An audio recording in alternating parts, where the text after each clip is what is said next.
Yes, and let's talk a little bit about the new EB-5, the integrity and reform EB-5. It takes like 8 months to release the new EB-5, right? With the new investment amount and some new advantages. And a lot of Vietnamese people very much interest in the concurrent filing. Sure. Yeah. So the Reform and Integrity Act was the first substantive change to the EB-5 law since the program was introduced in 1990 and the Regional Center program was introduced in 1992. So the law was passed in March of 2022 and implemented in May 2022. And it has many benefits for investors in terms of ensuring compliance by the regional center. Now the new law requires projects and regional centers to be audited every year. They require site visits so that they can monitor the progress of the projects and to ensure that investor funds are flowing where they should be. They also do a background screening of all the regional center principals and project principals to ensure that they have no criminal convictions, bankruptcies, or securities law issues. So there's many benefits for investors. And of course, you bring up concurrent filing.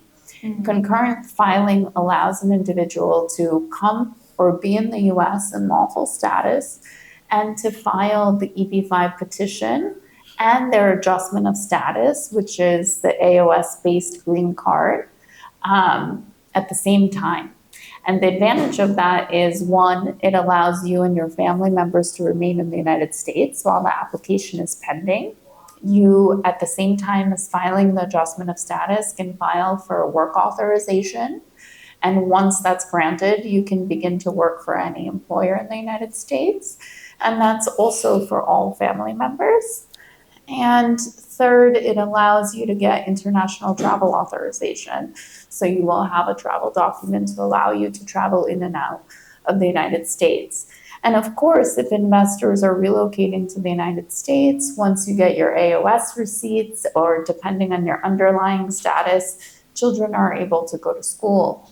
And so for many families relocating, that is sort of a core and principal concern. Yeah. And that is something that they very much, want to take advantage of from what we've seen, because they're eager to, relocate their families and have them integrated in their new locale. Yeah, yeah. So I think that the concurrent filing already applied to other employment-based category, and now it is applied for the new EB-5, so which is great. So is there a lot of people take advantage of that right now? I don't have national statistics, but yeah, of our clients, there are many that are very interested. Obviously, you have a core group of people that may already have status in the United States, like they are working pursuant to, for example, an H-1B visa, and they want to remain in the United States and not rely on having an employer sponsor them for the green card, which oftentimes is difficult to do or obtain. You also have a lot of students who are in F1 status. They're doing their university studies and they want to remain in the US. And filing the AOS gives them an advantage because it gives them work authorization, which is very limited under their student status. So yes, there's many people that are very interested in doing the concurrent filing. And as you correctly mentioned, it's something that exists for certain other employment-based categories. And now they've expanded it to EB-5, which is great. Okay.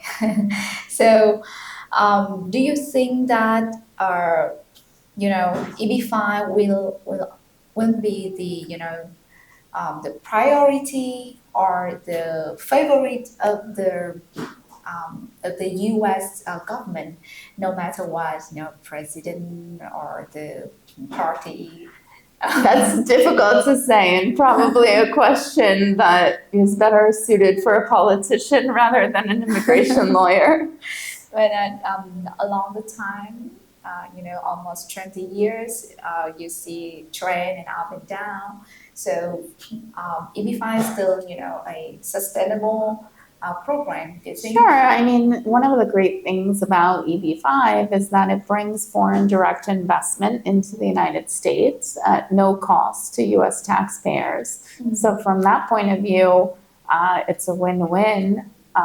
Plus, we're also interested in always attracting entrepreneurs, successful individuals, the best and brightest. And this program certainly allows people who, have been able to achieve those things in their home country to relocate to the United States and hopefully do the same thing in the US.